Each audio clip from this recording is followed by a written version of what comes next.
Hello everyone, I hope आप सभी अच्छे होंगे। तो एक बार और स्वागत है इस चैनल पर। आज जो है हम क्लास 10th का 7.1 क्वेश्चन नंबर फर्स्ट को डिस्कस करेंगे। इसमें निकालना है कि find the distance between the following pairs of points. यानी हमारे पास दो पेयर्स ऑफ पॉइंट्स हैं जिसमें कि 2, 3 एंड 4, 1। तो डिस्टेंस फार्मूले से हम क्या निकालेंगे, इसकी डिस्टेंस निकालेंगे। तो डिस्टेंस का जो फार्मूला आपको पता होना चाहिए, अंडर रूट x2 माइनस का x1 का होल स्क्वायर प्लस में y2 माइनस का y का होल स्क्वायर। अब हमें समझना है कि इसमें x1 क्या है, x2 क्या है और y1 और y2 क्या है। तो x1 हमारा ये हो गया, y1 इधर हो गया पहला, दूसरा x2 और ये y2। अब जो है क्वेश्चन इसमें पुट करेंगे नंबर्स को। x2 की जगह पे हम क्या रखेंगे, 4 माइनस का माइनस हो गया, x1 की जगह पे 2 का होल स्क्वायर प्लस y2 की जगह पे क्या रखना है हमें, 1 माइनस y1 की जगह पे रखना है 3, ये होल स्क्वायर। सो इस प्रकार से हमारा फिर 4, ये ब्रैकेट सॉल्व करेंगे, 4 में से 2 गए 2 का होल स्क्वायर प्लस माइनस 3 में से 1 गया तो माइनस का 2 का होल स्क्वायर। आपको पता है कि 2 का स्क्वायर क्या होता है, 4 होता है, प्लस 2 का स्क्वायर यहाँ भी क्या होगा, माइनस माइनस प्लस हो जाएगा और 2 का स्क्वायर यहाँ भी 4 हो जाएगा।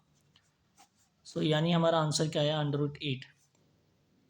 इसे चाहे तो हम ऐसे भी लिख सकते हैं, इसको आप फैक्टर कर लो और जो पेयर बनेगा बाहर निकल जाएगा, 2√2, इस तरीके से भी लिख सकते हैं। तो ये जो है इसका आंसर है। अब हमें समझना है कि एडिशनली कि आखिर ये फाइंड क्यों करना है।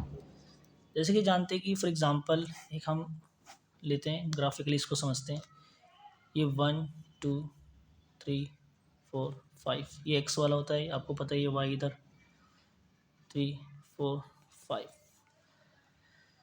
यानी आप देख लो कि x का 1 है और y का क्या है, x का 1 का 2 है और यहाँ पे y का 3 है। तो x का 1 का, ये x का 2 हो गया, ये y का 3, तो यहाँ पॉइंट बना एक। ठीक है, दूसरा है क्या है, x का 2 में देखो 4 है फिर 1 है। सो 4 कहाँ है, फिर ये 1 यहाँ है, तो ये हमारा ये पॉइंट बना। ठीक है, यानी पहला पॉइंट क्या था, 2, 3 और दूसरा पॉइंट क्या था, 4, 1। अब हमें समझना है यानी इन दोनों के बीच का डिस्टेंस फाइंड करना था। पहले तो हमें समझते हैं इसको कि इसको डिस्टेंस निकालेंगे कैसे। जैसे ही फॉर एग्जांपल मैं आपको बताता हूँ पाइथागोरस प्रमेय से कैसे निकालेंगे इसको, और सेम आंसर लिख लेगा। आपको पता है यहाँ से यहाँ तक कितने यूनिट चलाई, 2।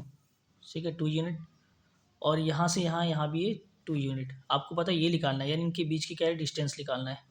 देखो पाइथागोरस से भी निकालेंगे तो हमारा सेम ही आंसर आएगा। फॉर एग्जाम्पल मैं एच का स्क्वायर करता हूँ प्लस में पी का स्क्वायर और बी का स्क्वायर। तो एच निकालना हमें पता नहीं है, पी क्या है हमारे पास 2 है, तो 2 का स्क्वायर हो गया, प्लस में बी का स्क्वायर, ये भी 2 है, 2 का स्क्वायर।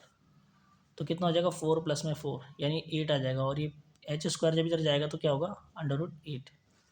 तो इस तरीके से देखो यहाँ पे भी हमारा आंसर निकल गया 8 यूनिट, और यहाँ पे भी जो है आंसर हमारा 80 आया था।